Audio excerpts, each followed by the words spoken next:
अस्सलाम वालेकुम students, welcome to course एडिक्स। आज हम ऑपरेटिंग सिस्टम के कोर्स को आगे लेके चलते हैं। थर्ड क्लास में हम डिस्कस करने जा रहे हैं पार्ट्स ऑफ ऑपरेटिंग सिस्टम को। जैसे तमाम तर चीज़ें किसी न किसी कंपोनेंट से मिलके बनती हैं, इसी तरह आपका ऑपरेटिंग सिस्टम भी कुछ कंपोनेंट से मिलके बना है। आज हम उन कंपोनेंट्स को डिस्कस करेंगे कि वो कंपोनेंट्स क्या है। दो कंपोनेंट्स को हम इंशाल्लाह इस क्लास में डिस्कस करेंगे, देन फर्दर कंपोनेंट्स को हम अगली क्लासेस में देखेंगे कि वो कंपोनेंट्स क्या काम करते हैं। राइट, पहले जो टोटल जितने कंपोनेंट्स हैं वो चार हैं ऑपरेटिंग सिस्टम के: user interface, kernel, system utilities and device drivers. आज हम डिस्कस करेंगे कर्नल को और यूजर इंटरफेस को। ठीक है, आपका कर्नल क्या काम करता है? बेसिकली इसका काम यह है कि आपके ऑपरेटिंग सिस्टम को मेमोरी में लोड करना। इस बात से क्या मुराद है, इसको थोड़ा सा समझ लें। देखें, आप जो भी चीज लोड करते हैं, यानी कि जिस प्रोग्राम पे भी आप डबल क्लिक करते हैं कंप्यूटर में, वो रैम में लोड होता है, जो आपको स्क्रीन पे नजर आ रहा होता है। प्रेजेंटेशन इस वक्त ये नजर आ रही है, ये बेसिकली रैम में लोडेड है। ठीक है, जो भी प्रोग्राम रनिंग स्टेट में होगा वो जो है वो रैम में लोड होता है। इसी तरह जब आपका ऑपरेटिंग सिस्टम की हम बात करते हैं तो वो भी कहीं ना कहीं लोड होगा आपको तमाम तर सर्विसेज प्रोवाइड करने के लिए।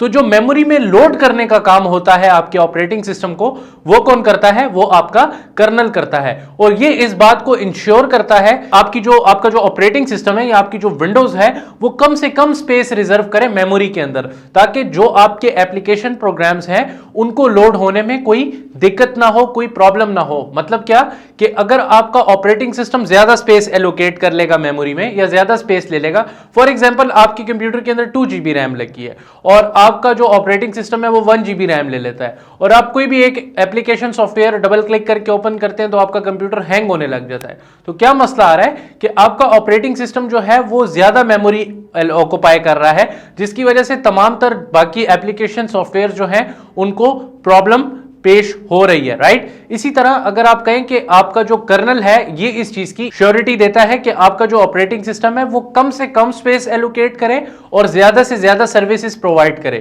ठीक है, तो कर्नल का काम बेसिकली क्या होता है? मेमोरी के अंदर आपके ऑपरेटिंग सिस्टम को लोड करना और तमाम तर फंक्शनैलिटीज प्रोवाइड करना कम से कम स्पेस को रिजर्व किए हुए। ठीक है, इसके अलावा जो मेमोरी मैनेजमेंट है, जो आपकी डिस्क मैनेजमेंट है, जो आपकी फाइल मैनेजमेंट है, जो आपकी प्रोसेसर मैनेजमेंट है, ये तमाम तर चार चीजें, इनको भी मैनेज करने वाला आपका ऑपरेटिंग सिस्टम ही है। ठीक है, ये कैसे मैनेज करता है इस चीज को भी हम डिटेल में इंशाल्लाह आगे डिस्कस करेंगे। ठीक है, देखें बेसिकली जो मेमोरी मैनेजमेंट है, अगर उसकी मैं आपको एग्जांपल दूं तो अगर आपकी रैम में एक जगह पे एक प्रोसेस लोड हुआ है तो क्या एग्जैक्ट उसी जगह के ऊपर उसी टाइम आके कोई दूसरा प्रोसेस लोड होता है? नहीं। क्यों? देखें, अगर आपने एक प्रोसेस लोड किया हुआ है या एक प्रोसेस ओपन है, let's say MS word open है, और मैं डबल क्लिक करता हूं, तो कभी ऐसा हुआ है कि आपका MS वर्ड बंद हो गया और दूसरा प्रोसेस ओपन हो? नो। क्यों? क्योंकि ऑपरेटिंग सिस्टम इस बात को इंश्योर करता है कि मेमोरी में ये वाली लोकेशन जहां पे पहले से एक प्रोसेस है, आप यहां पे जगह एलोकेट नहीं कर सकते प्रोसेस की जब तक ये वाला प्रोसेस बंद ना हो जाए। राइट, तो ये मेमोरी मैनेजमेंट कौन करता है आपके लिए? ऑपरेटिंग सिस्टम करता है। इसी तरह प्रोसेसर मैनेजमेंट, देखें प्रोसेसर मैनेजमेंट से मुराद ये है, आगे जब हम शेड्यूलिंग एल्गोरिथम्स डिटेल में डिस्कस करेंगे तब मैं आपको बताऊंगा कि प्रोसेसर जो है वो स्विचिंग करता है बेसिकली प्रोसेसेस के दरमियान। तो इन प्रोसेसेस की स्विचिंग भी जो मैनेज करने वाला कंपोनेंट है वो है आपका कर्नल या ऑपरेटिंग सिस्टम। राइट, इसी तरह आपकी जो डिस्क मैनेजमेंट होती है, जैसे मैंने आपको बताया कि अगर आपने कुछ फाइल्स एक जगह पे स्टोर की हैं तो आप अगली दफा आए तो वो फाइल्स आपको वहीं पे मिलती हैं, उसी लोकेशन के ऊपर मिलती है। तो ये तमाम तर चीजें आपकी ऑपरेटिंग सिस्टम ही मैनेज करता है। इसके अलावा फाइल मैनेजमेंट एक चीज होती है। फाइल मैनेजमेंट समटाइम्स ऐसा होता है कि आपकी फाइल्स पे आपकी कोई इंपॉर्टेंट फाइल्स होती है और आप उस पर परमिशन लगा लेते हैं। ठीक है, तो ये परमिशन और ये तमाम तर चीजों की फैसिलिटी भी आपको ऑपरेटिंग सिस्टम ही प्रोवाइड कर रहा है। राइट, सिमिलरली आपके पास समटाइम्स ऐसा होता है कि आपका कंप्यूटर जो है वो हैंग होने लग जाता है। ठीक है, तो आप लोग एक चीज नोट करें, ये क्यों हैंग होता है? क्योंकि आपकी मेमोरी फुल हो जाती है। लेकिन आप एक शॉर्टकट यानी कि टास्क मैनेजर जो आपको इस वक्त स्क्रीन के ऊपर नजर आ रहा होगा, ये लॉन्च करके अपना जितने भी हैंग प्रोसेसेस होते हैं उनको फिनिश कर सकते हैं। तो ये फंक्शनैलिटी कहां से आती है? जब आपकी मेमोरी ओपन है। ये फंक्शनैलिटी वहां से आती है जो कर्नल आपके ऑपरेटिंग सिस्टम को लोड करता है, तो उसमें ये तमाम तर सर्विसेज भी लोड हुई होती हैं। तो जब आप इसको लॉन्च करते हैं तो ये लॉन्च होके आपके लिए तमाम तर हैंग प्रोसेसेस को रिमूव कर देता है। तो ये चीज ऐसे काम करती है, क्यों? क्योंकि आपका ऑपरेटिंग सिस्टम का कर्नल जो है वो ये फंक्शनैलिटी आपको प्रोवाइड कर रहा होता है, राइट। जो दूसरा इंपॉर्टेंट कंपोनेंट है बेसिकली आपके ऑपरेटिंग सिस्टम का, वो है यूजर इंटरफेस। मतलब क्या है, जो डेस्कटॉप आइकन्स आपको नजर आ रहा होता है, आपके डेस्कटॉप नजर आ रहा होता है, आपको ये डिस्प्ले पिक्चर्स नजर आ रही होती है, तमाम तर चीजें, और इनके ऊपर आप क्लिक करके अपने कंप्यूटर के साथ इंटरैक्ट कर रहे होते हैं, that is what we call interface. Interface हम कह सकते हैं लेआउट को। लेआउट मतलब क्या, जैसे आप फॉर एग्जांपल एप्पल का कोई लैपटॉप या फोन पकड़े तो उसमें आपको डिफरेंट लेआउट नजर आएगा या डिफरेंट इंटरफेस नजर आएगा।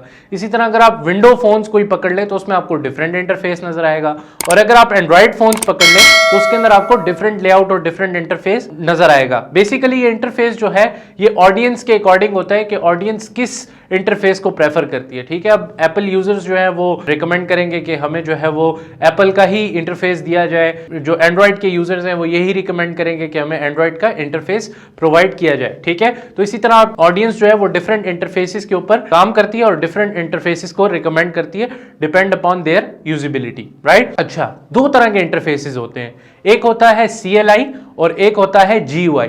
CLI कहते हैं कमांड लाइन इंटरफेस और GUI कहते हैं ग्राफिकल यूजर इंटरफेस। आपको ये जो ग्राफिकल चीजें नजर आ रही होती हैं, आप अपने माउस पॉइंटर को मूव कर रहे होते हैं तो वो भी आपको ग्राफिकली नजर आ रहा होता है। इसी तरह अगर आप किसी भी चीज पे क्लिक करते हैं, किसी भी चीज को ड्रैग करते हो, आपको ग्राफिकली दिखाया जा रहा होता है।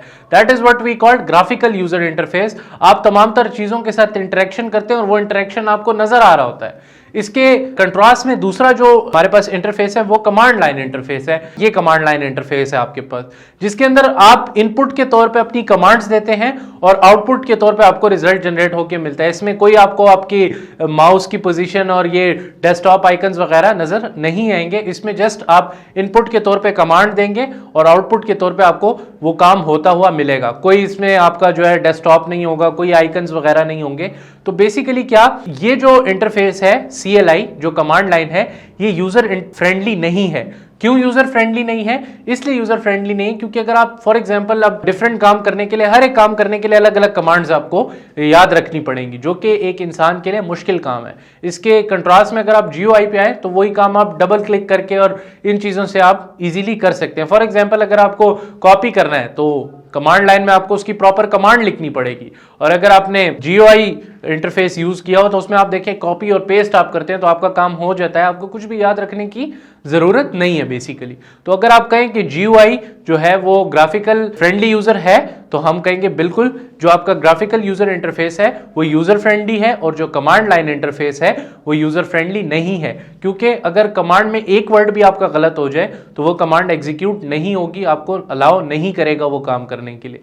तो इसलिए CLI जो इंटरफेस है वो आजकल के दौर में काफी कम हो चुका है और GUI जो इंटरफेस है उसकी बहुत ज्यादा डिमांड है और तमाम तरह डिवाइसेस जो हैं वो GUI इंटरफेस को आजकल के दौर में यूज करती हैं।